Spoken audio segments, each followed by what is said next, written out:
നമ്മൾ ഇനി പോകുന്നത് ഈ വാഹനത്തിന് തൊട്ടു പിന്നാലെ. സാധാരണ ഇലക്ഷൻ കാലത്ത് കേൾക്കുന്നത് അതെ. വാഹന വ്യൂഹം കടന്നു വരുന്നു, ഈ വാഹനത്തിന് പിന്നാലെ.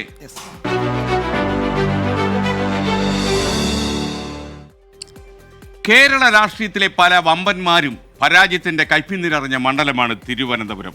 മുൻ മുഖ്യമന്ത്രിമാരായ കെ കരുണാകരനും പി കെ വാസുദേവൻ നായരും ലോകസഭയിലേക്ക് ജയിച്ചത് ഈ മണ്ഡലത്തിൽ നിന്നാണ്. എം.എൻ. ഗോവിന്ദൻ നായരെയും വി കെ കൃഷ്ണമേനോനെയും പോലുള്ള അധികാരിയെയും തിരുവനന്തപുരം രണ്ട് കൈയും നീട്ടി സ്വീകരിച്ചിട്ടുണ്ട്. ഐക്യകേരള രൂപീകരണത്തിന് മുമ്പ് ഒരു വനിതയെ ലോകസഭയിൽ എത്തിച്ചതും തിരുവനന്തപുരമാണ്. അങ്ങനെ നിരവധി പ്രത്യേകതകൾ നമ്മളുടെ തിരുവനന്തപുരം ലോക്സഭാ മണ്ഡലത്തിനുണ്ട്. അതിലേക്കാണ് നമ്മൾ ഇനി ഞാൻ ഈ തിരുവനന്തപുരത്ത് പോയി 3 സ്ഥാനാർത്ഥികളെയും കണ്ടു.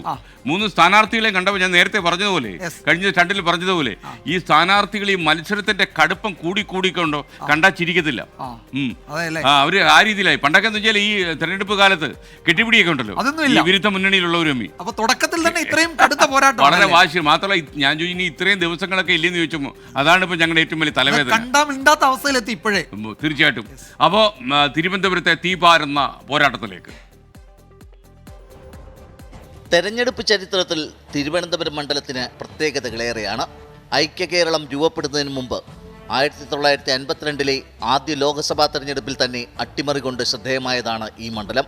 തിരുവിതാംകൂറിൻ്റെ പ്രഥമ പ്രധാനമന്ത്രിയും PSP നേതാവുമായിരുന്ന പറവൂർ TK നാരായണപിള്ളയെ അട്ടിമറിച്ച് സ്വതന്ത്ര സ്ഥാനാർത്ഥിയായി മത്സരിച്ച ആനി മസ്ക്രീൻ ലോകസഭയിലെത്തി.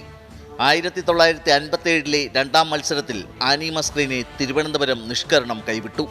ചൈനീസ് ആക്രമണവും രാജ്യം നേരിട്ട തിരിച്ചടികളും തളർത്തിയ കേന്ദ്ര പ്രതിരോധ മന്ത്രിയായിരുന്ന വി കെ കൃഷ്ണമേനോൻ 1971 തിരുവനന്തപുരത്ത് മത്സരിക്കാനെത്തുന്നത്. CPM പിന്തുണയോടെ സ്വതന്ത്രനായി മത്സരിച്ച അദ്ദേഹം 24,127 വോട്ടുകൾക്ക് വിജയിച്ചു. 1977 മറ്റൊരു പ്രധാനപ്പെട്ട മത്സരം നടക്കുന്നത്. CPIയുടെ എക്കാലത്തെയും സമുന്നത നേതാവ് M.N. ഗോവിന്ദൻ നായർ കോൺഗ്രസ് CPI സഖ്യ സ്ഥാനാർത്ഥിയായി മത്സരിച്ച് വിജയിച്ചു. പക്ഷേ 1980 ആയപ്പോഴേക്കും രംഗം മാറി. കോൺഗ്രസ് ബന്ധം ഉപേക്ഷിച്ച് CPI CPM-നൊപ്പമായി. 80 മത്സരിച്ചപ്പോൾ M.N.നെ തിരുവനന്തപുരം കൈവിട്ടു.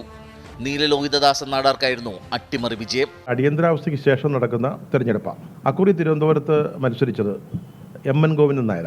അന്ന് M.N. കോൺഗ്രസ് CPI ഇവരൊക്കെ അടങ്ങുന്ന ഒരു CPM അല്ലെങ്കിൽ CPM-ഏതര ഒരു മുന്നണിയാണത്. അതിൻ്റെ സ്ഥാനാർത്ഥിയായിട്ടാണ് മത്സരിച്ചത്. മറുഭാഗത്ത് P. വിശ്വംഭരനായിരുന്നു. വിശ്വംഭരനെ തോൽപ്പിച്ചുകൊണ്ട് M.N. ഗോവിന്ദൻ നായർ ലോക്സഭയിലേക്ക് പോയി. അതിന് തൊട്ട് നടന്ന 1980 തിരഞ്ഞെടുപ്പിൽ അപ്പോഴത്തേക്ക് മുന്നണി ബന്ധങ്ങളിലൊക്കെ മാറ്റം വന്നു.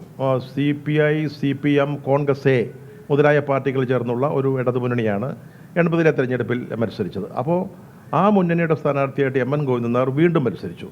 പക്ഷേ അക്കുറി അദ്ദേഹം പരാജയപ്പെട്ടു. അദ്ദേഹത്തെ തോൽപ്പിച്ചത് നീലലോഹിതദാസൻ നാടാരായിരുന്നു. 90കളുടെ ആദ്യം ദേശീയ രാഷ്ട്രീയത്തിലെ കിങ് മേക്കറായി അറിയപ്പെട്ട മുൻ മുഖ്യമന്ത്രി കെ കരുണാകരന് പിന്നീട് അടിതെറ്റി. 96 തെരഞ്ഞെടുപ്പിൽ തൃശ്ശൂരിൽ നിന്നും പരാജയം ഏറ്റുവാങ്ങേണ്ടി വന്നു. കെ കരുണാകരനെ വീണ്ടും കരുത്തനാക്കിയതും തിരുവനന്തപുരമായിരുന്നു. 1998 കെ കരുണാകരൻ തിരുവനന്തപുരത്ത് നിന്ന് മത്സരിച്ചു. സിറ്റിംഗ് MP-യും തിരുവനന്തപുരത്തുകാരുടെ സ്വന്തം ആശാനുമായ KV സുരേന്ദ്രനാഥിനെ അട്ടിമറിച്ച് ലോകസഭയിലെത്തി. 2004 മുൻ മുഖ്യമന്ത്രി PK വാസുദേവൻ നായരിലൂടെ ഇടതുമുന്നണി സീറ്റ് തിരിച്ചുപിടിച്ചു. 24 തിരുവനന്തപുരം. വിജയകുമാരെ, നമ്മുടെ സംഘിട്ട് റെഡി വന്നിട്ടുണ്ട്. അരുൺബോ അബു എന്ന് പറഞ്ഞാൽ യൂട്യൂബിലൂടെ പറയുന്നു 24 ഇലക്ഷൻ സ്റ്റണ്ട് വച്ചതേ ഉള്ളൂ. അപ്പോൾ വൈഫ് പറയുന്നു തള്ളിൻ്റെ ആശാമാർ വന്നിട്ടുണ്ടെന്ന്. നല്ല compliment. Thank you for the compliment. ഞങ്ങൾ തള്ളിയെ പിന്നെ ആര് തള്ളും? പിന്നെ അല്ലേ വിജയകുമാർ? മാത്രമല്ല തള്ളിൻ്റെ ആശാന്മാരെന്നാ പറയുന്നത്. എല്ലാവർക്കും അവിശേഷണം പറ്റും. തീർച്ചയായിട്ടും ചേരും, ഇന്നല്ലെങ്കിൽ നാളെ.